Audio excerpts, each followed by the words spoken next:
اور پھر ہندوستان کے آخری شہنشاہ بہادر شاہ ظفر کو میکنزی بیری جہاز میں بٹھا دیا گیا۔ یہ جہاز 17 اکتوبر 1858 کو رنگون پہنچ گیا۔ شاہی خاندان کے 35 مرد اور خواتین بھی تاجدار ہند کے ساتھ تھیں۔ کیپٹن نیلسن ڈیوس رنگون کا انچارج تھا۔ وہ بندرگاہ پہنچا، اس نے بادشاہ اور اس کے حواریوں کو وصول کیا، رسید لکھ کر دی اور دنیا کی تیسری بڑی سلطنت کے آخری فرمانروا کو ساتھ لے کر اپنی رہائش گاہ پر آ گیا۔ نیلسن پریشان تھا۔ بہادر شاہ ظفر قیدی ہونے کے باوجود بادشاہ تھا اور نیلسن کا ضمیر گوارا نہیں کر رہا تھا وہ بیمار اور بوڑھے بادشاہ کو جیل میں پھینک دے، مگر رنگون میں کوئی ایسا مقام نہیں تھا جہاں بہادر شاہ ظفر کو رکھا جا سکتا۔ وہ رنگون میں پہلا جلا وطن بادشاہ تھا۔ نیلسن ڈیوس نے چند لمحے سوچا اور مسئلے کا دلچسپ حل نکال لیا۔ نیلسن نے اپنے گھر کا گیراج خالی کرایا اور تاجدار ہند ضلع سبحانی اور تیموری لہو کے آخری چشم و چراغ کو اپنے گیراج میں قید کر دیا۔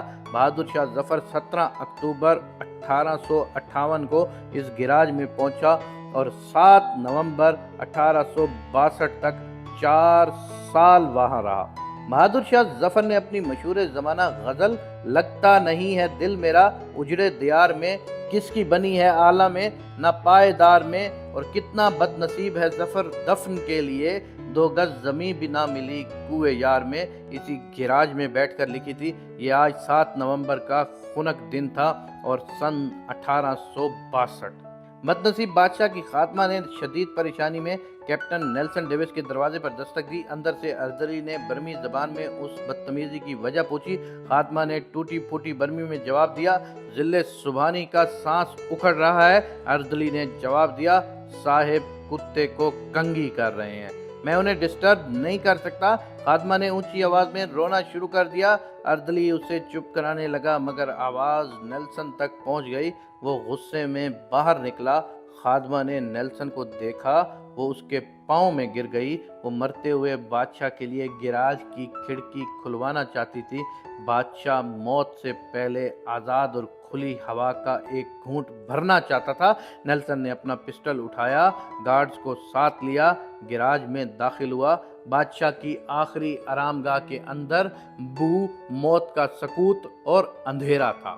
اردلی لیمپ لے کر بادشاہ کے سرانے کھڑا ہو گیا۔ نیلسن آگے بڑھا۔ بادشاہ کا کمبل آدھا بستر پر تھا اور آدھا فرش پر۔ اس کا ننگا سر تکیے پر تھا لیکن گردن ڈھلکی ہوئی تھی۔ آنکھوں کے ڈیلے پیوٹوں کی حدود سے باہر ابل رہے تھے۔ گردن کی رگیں پھولی ہوئی تھیں اور خشک زرد ہونٹوں پر مکھیاں بن بنا رہی تھیں۔ نیلسن نے زندگی میں ہزاروں چہرے دیکھے تھے لیکن اس نے کسی چہرے پر اتنی بے چارگی، اتنی غریب الوطنی نہیں دیکھی تھی۔ وہ کسی بادشاہ کا چہرہ نہیں تھا، وہ دنیا کے سب سے بڑے بھکاری کا چہرہ تھا، اور اس چہرے پر ایک آزاد سانس، جی ہاں صرف ایک آزاد سانس کی اپیل تحریر تھی، اور یہ اپیل پرانے کنویں کی دیوار سے لپٹی کائی کی طرح ہر دیکھنے والی آنکھ کو اپنی گرفت میں لے لیتی تھی۔ کیپٹن نیلسن نے بادشاہ کی گردن پر ہاتھ رکھا۔ زندگی کے قافلے کو رگوں کے جنگل سے گزرتے مدت ہو چکی تھی۔ ہندوستان کا آخری بادشاہ زندگی کی حد عبور کر چکا تھا۔ نیلسن نے لواحقین کو بلانے کا حکم دیا۔ لواحقین تھے ہی کتنے، ایک شہزادہ جواں بخت اور دوسرا اس کا استاد حافظ محمد ابراہیم دہلوی، وہ دونوں آئے۔ انہوں نے بادشاہ کو غسل دیا، کفن پہنایا اور جیسے تیسے بادشاہ کی نماز جنازہ پڑھی۔ قبر کا مرحلہ آیا تو پورے رنگون شہر میں آخری تاجدار ہند کے لیے 2 گز زمین دستیاب نہیں تھی۔ نیلسن نے سرکاری رہائش گاہ کے احاطے میں قبر کھدوائی اور بادشاہ کو خیرات میں ملی ہوئی مٹی میں دفن کر دیا۔ قبر پر پانی کا چھڑکاؤ ہو رہا تھا، گلاب کی پتیاں بکھیری جا رہی تھی تو استاد حافظ ابراہیم دہلوی کے خزاں رسیدہ ذہن میں 30 ستمبر 1837 کے وہ مناظر دوڑے بھاگنے لگے جب دلی کے لال قلعہ میں 62 برس کے بہادر شاہ ظفر کو تاج پہنایا گیا۔ ہندوستان کے نئے بادشاہ کو سلامی دینے کے لیے پورے ملک سے لاکھ لوگ دلی آئے تھے और बादशाह जब लिबास फाखरा पहनकर ताज शाही सर पर रखकर और नादिर शाही और जहांगीरी तलवारें लटकाकर दरबार आम में आया तो पूरा दिल्ली तहसीन तहसीन के नारों से गूंज उठा। नकारची नकारे बजाने लगे, गोबे हवाओं में ताने उड़ाने लगे, फौजी सलार तलवारें बजाने लगे और रकासाएं रक्स करने लगी। उस्ताद हाफिज मोहम्मद इब्राहिम देलवी को याद था बहादुर शाह जफर की ताजपोशी का जश्न 7 दिन जारी रहा और इन 7 दिनों में दिल्ली के लोगों को शाही महल से खाना खिलाया गया। मगर 7 नवंबर 1862 की इस ठंडी और बेमहर सुबह बादशाह की कब्र को एक खुशुलहान कारी तक नसीब नहीं था। उस्ताद हाफिज मोहम्मद इब्राहिम देलवी की आंखों में आंसू आ गए। उसने जूते उतारे, बादशाह की कब्र की पायनीती में खड़ा हुआ और सूरह तौबा की तलावत शुरू कर दी। हाफिज इब्राहिम देलवी के गले से सोज के दरिया बहने लगे। ये कुरान मजीद की तलावत का इजाज़ था या फिर उस्ताद इब्राहिम देलवी के गले का सोज? कैप्टन नेल्सन डेविस की आंख में आंसू आ गए। उसने हाथ उठाया और उस गरीबुल वतन कब्र को सैल्यूट पेश किया और उस आखिरी सैल्यूट के साथ ही मुगल सल्तनत का सूरज हमेशा हमेशा के लिए गरूब हो गया।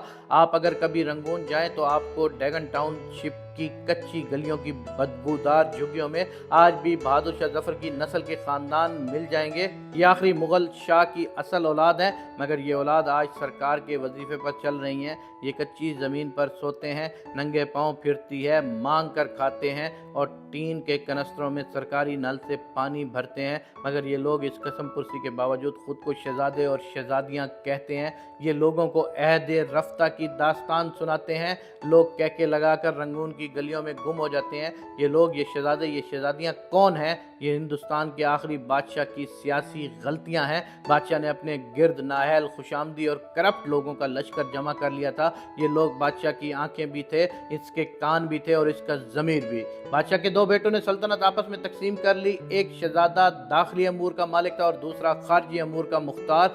दोनों के दरमियान लड़ाई भी चलती रहती और बादशाह इन दोनों की हर गलती, हर कोताही माफ़ कर देता था। आवाम की हालत इंतहाई नगुफ्ता बह थी।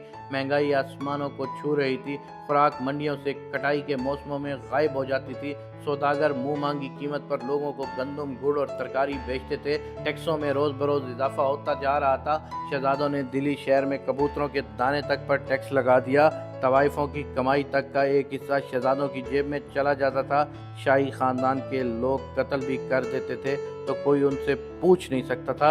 रियासत शाही दरबार के हाथ से निकल चुकी थी। नवाब, सूबेदार, अमीर, सुल्तान आज़ाद हो चुके थे और ये मुगल सल्तनत को मानने तक से इनकारी थे।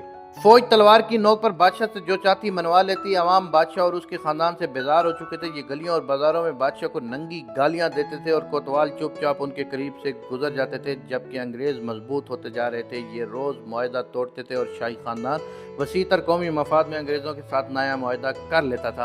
अंग्रेज़ बादशाह के वफादारों को कत्ल कर देते थे और शाही खानदान जब एहतजाज करता तो अंग्रेज़ बादशाह को ये बताकर हैरान कर देते थे कि ज़िल्ले लाई वो शख्स आपका वफादार नहीं था, वो नंग इंसानियत आपके खिलाफ साजिश कर रहा था और बादशाह उस पर यकीन कर लेता।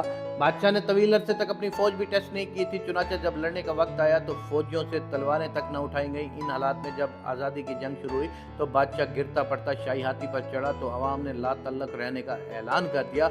लोग कहते थे हमारे लिए बहादुर शाह जफर या अलेक्जेंड्रा विक्टोरिया दोनों बराबर हैं। मुजाहिदीन जज्बे से लबरेज थे लेकिन उनके पास क़ियादत नहीं थी।